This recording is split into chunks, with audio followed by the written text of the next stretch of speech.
Good afternoon. So the Secretary General will brief you on today's meeting, and then we'll take questions both from here in the press room and remotely. Secretary General.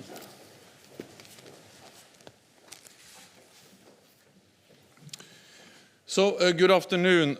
NATO foreign ministers have just concluded a discussion on Russia. We were joined by our close partners, Finland and Sweden, as well as by EU High Representative Vice President Borrell. While our relationship with Russia remains very difficult, our meeting today demonstrates strong agreement among allies and with our partners. Despite years of pressure and efforts to engage in a meaningful dialogue, Russia has increased its pattern of repressive behavior at home and aggressive behavior abroad. In Russia, we still see violent oppression of political dissent, and we call for the immediate release of Alexei Navalny and other peaceful demonstrators who have been arrested. Abroad, Russia undermines and destabilizes its neighbors, including Ukraine, Georgia, and the Republic of Moldova. It supports the crackdown on Belarus and tries to interfere in the Western Balkans region. Russia continues its wide-ranging military buildup, from the Baltic to the Black Sea, in the Middle East and North Africa, and from the Mediterranean to the Arctic. Allies have called out Russia's disinformation and propaganda in its efforts to influence elections, cyber attacks, and its use of chemical weapons against political opponents, both at home and on our territory. NATO's response is firm and consistent. In response to Russia's actions, NATO has implemented the biggest reinforcement of our collective defense in a generation. We have stepped up our hybrid and cyber defenses. We will remain vigilant. And we will continue to work with the EU and our close partners to make sure that we respond to Russia's actions together. Allies agree we should continue to review and adapt our deterrence and defense, including when it comes to the growing Russian missile threat. Our dual-track approach combines strong deterrence and defense with openness to dialogue. All allies remain firmly committed to nuclear arms control, and all allies welcome the recent decision to extend the New START treaty. This must be the beginning of an effort to further strengthen international nuclear arms control. We see that Russia continues to deploy new and destabilizing nuclear weapons. We need agreements that cover more weapons and more nations like China.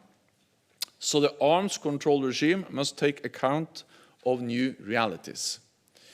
NATO has a strong and long-standing commitment to arms control, disarmament and non-proliferation.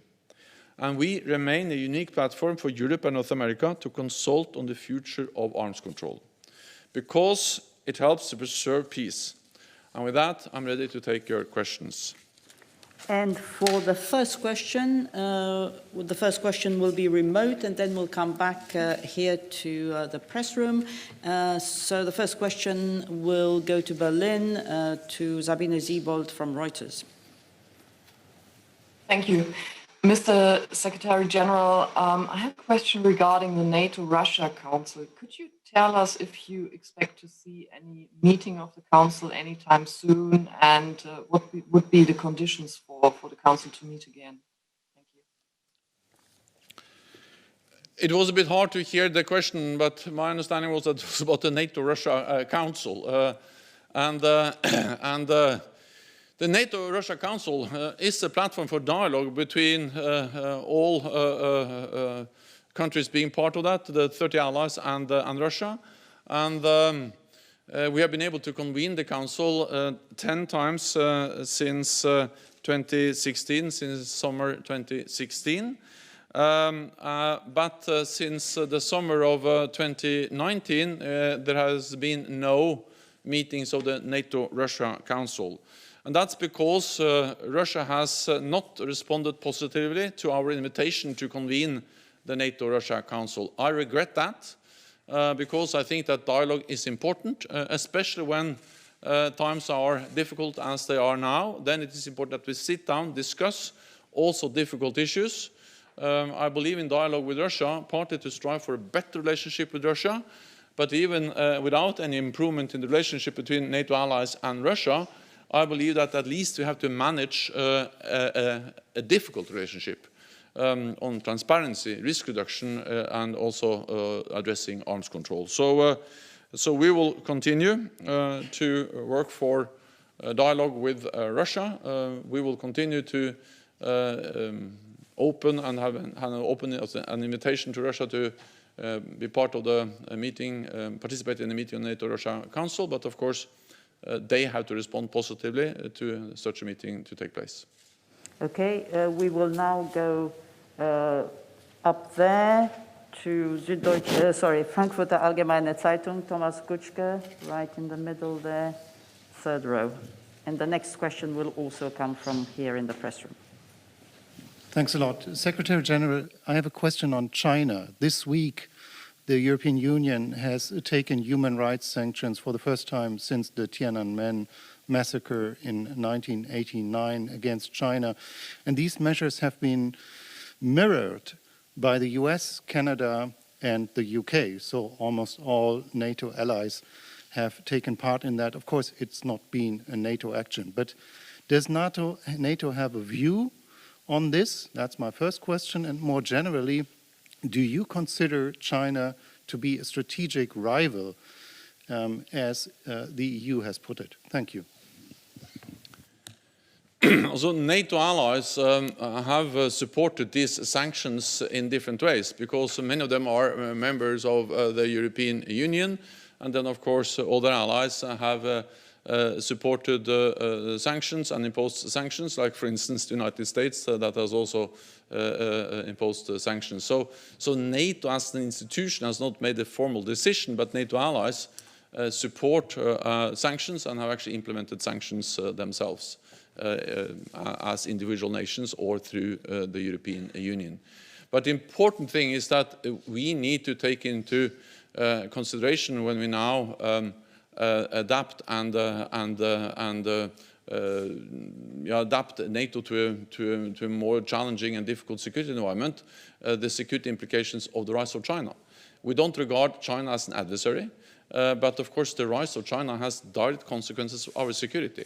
They will soon have the biggest economy in the world. They already have the second largest defense budget. They are investing heavily in new modern military capabilities, including nuclear capabilities. They are modernizing their armed forces.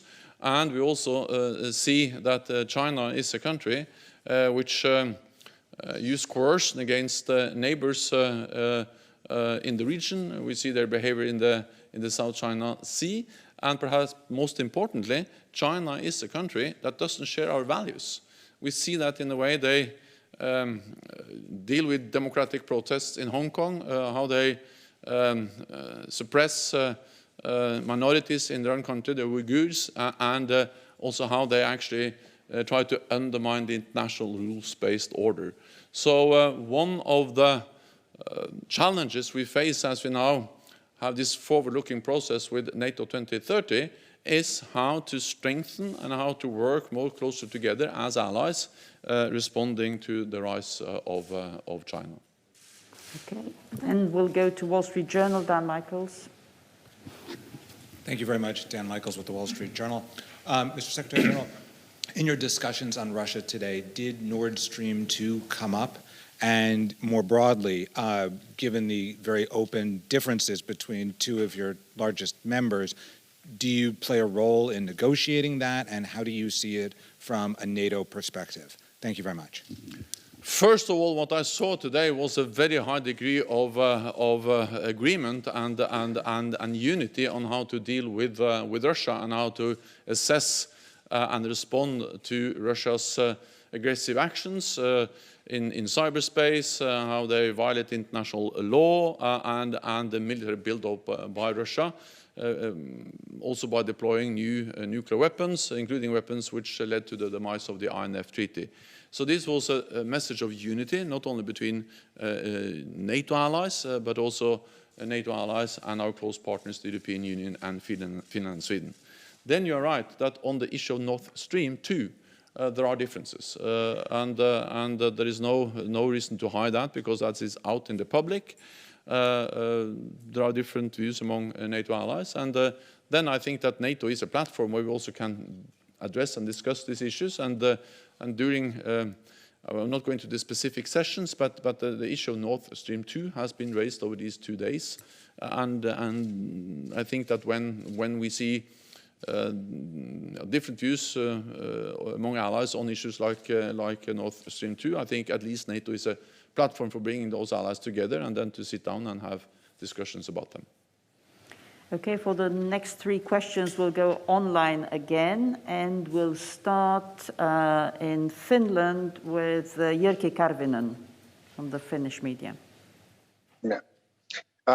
Secretary General, my question is on partnerships. We have been following the development since 1994, and my question is especially it's on situation with EOP partners, Sweden, Finland, and then Ukraine. Do you see any? What is the situation with the partners, and do you see any kind of new development with the partners? What is the partners' role, President NATO? We very much appreciate the very close partnership NATO has with partners, including with Finland and Sweden. They both joined us in the meeting today. Finland is an important partner for many reasons. Finland contributes to NATO missions and operations. We exercise together with Finland. We have different agreements with Finland, and all of that together makes that a very strong partnership. And we have what we call an enhanced opportunity partnership with Finland. As I said, we also exercise together with Finland. They participate, for instance, in our Trident Juncture exercise, and we work together in many different ways. Finland is the border Finland has with Russia is actually longer than the combined border of all NATO allies together with Russia. So Finland is also important just because because of its location in the Baltic or the Nordic Baltic region, and Finland is an important partner also in the way when we have discussions and how we address Russia, as we did in the meeting today. For the next question, we'll go to Voice of America, Russian Service, Danila Galperovich. Thank you very much, Joanna. Thank you very much, Secretary General, for doing this. I'd like to ask a question about if any specific efforts NATO takes in connection with visible chemical weapons threat from Russia, which wasn't clear until Skripal and Navalny poisoning. And another question, we see that Russian military intelligence is very much involved in political processes and political meddling in Europe and USA. Again, does NATO take any specific actions in connection with this military intelligence of Russian involvement in politics? Thank you very much. Well, what we see is that Russia is responsible for aggressive actions in cyberspace. We have seen the use of a chemical nerve agent against dissidents on Alexei Navalny, and we've also seen that being used at NATO territory or on NATO territory in Salisbury. And this is part of a pattern we have seen over many years. And NATO and NATO allies are also, of course, responding partly by strengthening our intelligence, sharing intelligence, and working more closely on intelligence. Partly by strengthening our cyber defenses, which is a key issue for NATO and NATO allies, and also by sending very clear political messages, as we have done again and again, for instance, calling for an independent, impartial investigation into the Navalny case, and also for the immediate release of Alexei Navalny and other peaceful demonstrators that has been arrested. So this is a clear message which has been restated also in the meeting today, and the strength is that we speak with one voice, 30 allies, but also now together with Finland, Sweden, and the European Union. And before we come back to the press room, we'll take another third question online, and that's from Brooks Stigner, Jane's Defense. Okay, can you hear me? Yes, go ahead, Brooks. Yes, thanks, Juana. Hi, Mr. Stoltenberg. Yesterday, you told us that you wanted to increase common funding for deterrence and defense spending, which is a good idea.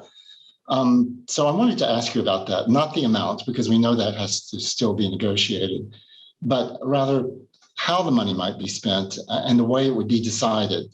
For instance, NATO's decision-making rules for common funding, as we all know, are rigid and slow. They're subject to multiple committee reviews and, most important, unanimous voting among the allies. So my question to you, very specific, do you consider that these approval procedures for common fund spending need to be reformed in a serious way in order to speed up defense and deterrence spending? And if you do think that, will you propose that at the summit? Thank you. First of all, common funding is one among several proposals that are now discussed as part of the NATO 2030 agenda. And we had very positive and very good discussions over the last 2 days on the NATO 2030 initiative. And I'm very confident that when heads of state and government meet later on this year, they will agree a forward-looking, ambitious agenda for how to make NATO future-proof and how to continue to adapt the most successful alliance in history to become even stronger and even more able to cope with a wide range of threats and challenges.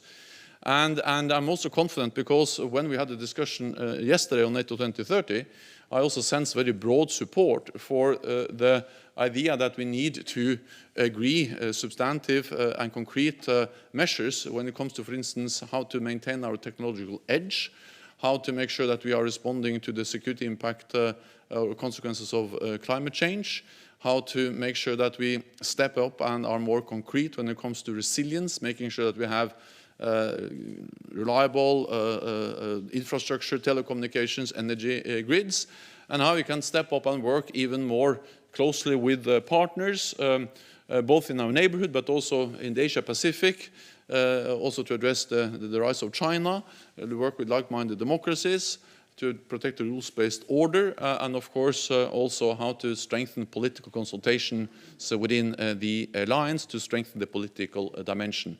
To do all of this and many more things, we need more resources. And that's the reason why I have proposed increased common funding. There are different budgets in NATO. There is a civilian budget, investment budget, and a military budget. I think now the most important thing is to agree that we need more resources to do more. Then I think we need to come back to both the exact amounts and any specific details about how we make decisions. Consensus will always be the base for any decisions in NATO, but I am confident and I'm encouraged by the strong support for the NATO 2030 agenda and for having an ambitious forward-looking agreement when heads of state and government meet later on this year. Okay, the next 3 questions will come from here in the room, and we'll go first to Steve Erlanger from New York Times. Thank you very much, Secretary General. It's nice to see you in the flesh for a change. It's nice. Given your discussion on Russia, the British have just published an integrated review and a military white paper of ambitious goals and modest resources. And they will have a military now of only 72,000 troops, which is the smallest in over 200 years, certainly smaller than Waterloo. And they're going to go into a long transition to become a different kind of force. Is this the UK that NATO wants? It didn't used to want this from the UK. It wanted more land-based forces. Or is this the UK, NATO will have to live with? And will that long transition create vulnerabilities given the new threats you've just cited from Russia? Thank you. The United Kingdom is a leading NATO ally, and they have a full spectrum defense, conventional, nuclear, cyber, many capabilities in all domains. Second, the United Kingdom is one of the allies which are spending now more than 2% and actually increasing significantly defense spending, going above 2%. I spoke with Prime Minister Johnson earlier this week. I also spoke with the Secretary for Defense, Wallace, and Secretary, also Dominique Raab, the Foreign Secretary. And they all conveyed the same message, that the United States and the United Kingdom is really committed and is ready to not only continue to be a strong and reliable NATO ally, but to step up and do more on land, at sea, in the air, in cyberspace, and providing more advanced capabilities for NATO. I welcome that significant modernization. I welcome the increased investments. I also welcome the fact that NATO allies and the United Kingdom are working closer together when it comes to what we call capability targets, identifying what kinds of capabilities different allies should provide, and also the United Kingdom. So I'm actually encouraged by the integrated review and the messages coming out from the United Kingdom, because it demonstrates a will to step up and do even more. And that's what we see. And I think any comparison with Waterloo is absolutely meaningless, because the equipment and the investment and the soldiers today are totally different. So I really feel that the United Kingdom has demonstrated, not only in words but also in deeds, a commitment to be strong NATO ally with modern and extremely important capabilities for our alliance. The next question will be all the way there, DPA Ansgar Hazen. Poland will supply more than 3,000 doses of the AstraZeneca vaccine to vaccinate all NATO headquarters staff in the coming days. Can you please tell us why you have accepted Poland's offer to provide these vaccines, despite the fact that this decision could risk the lives of people in Poland that are still not vaccinated? And can you please tell us also why these vaccines are not provided by countries that have already vaccinated larger parts of their population, like UK or the United States? Thank you. So I welcome the Polish decision to provide the vaccines to NATO staff here at the NATO headquarters. I think that demonstrates Poland's commitment to NATO. It is an expression of solidarity and resilience, and solidarity and resilience is at the heart of our alliance. And it will, of course, help us in our work here at the NATO headquarters. But of course, this is a Polish decision. I welcome the decision, and we look forward to start the immunization of the vaccination of staff here at the headquarters. Next question is Desislava Apostolova from Bulgarian TV, all the way there, the lady in green. Thank you. Mr. Secretary General, did the ministers discuss today the last tensions between Bulgaria and Russia after Bulgaria has expelled 2 Russian diplomats? And what is the message of the ministers in regards with this case, the message to Bulgaria and to Russia? Thank you. First of all, I think that the message from NATO allies and also from me as Secretary General is a message of solidarity. And I spoke with the Bulgarian Prime Minister yesterday, and the Foreign Minister, she attended the Foreign Ministerial meeting today, and she raised the issue and briefed allies. Of course, we are closely following the investigation by the Bulgarian authorities into an alleged Russian spy ring. NATO takes protection of classified information very, very seriously, and we fully support the efforts by Bulgaria to tackle Russia's malign activities on its territory. And I think what we see in Bulgaria is a pattern of Russian behavior, where they try to undermine our democratic institutions, try to interfere in domestic politics, and also are stepping up within the intelligence domain. So this is part of a pattern, and that's also one of the reasons why it is important that we stand together, that we express solidarity, and that we work together also when it comes to intelligence, sharing information, and helping each other. We'll take one question online now from Andrzej Matysiak from Pravda. And I know there are a couple more in the room, so Andrzej, go ahead. Yeah, thank you very much, Mr. Secretary General. We have just seen Russia and China complaining about the sanctions that were mentioned in one of the questions previously asked. How this is perceived in NATO? Is it something? Would you say this is something like China and Russia trying to coordinate better their positions on a global scale? And what would it need? What would it mean for NATO? And in this context, would you say that NATO also need to strengthen the cooperation with the EU? We just had a conversation also with the EU partners. Thank you. So, yes, I think that we should do more, work more closely with the European Union. We have been able to really strengthen the cooperation between the European Union and NATO over the last years, especially since 2014, and that's something I really welcome. Because neither NATO nor the European Union has all the tools needed to respond to malign activities by Russia or when we see also challenges coming from China. But together we can complement each other and support each other, and economic sanctions are an example of that. Of course, NATO does not agree economic sanctions.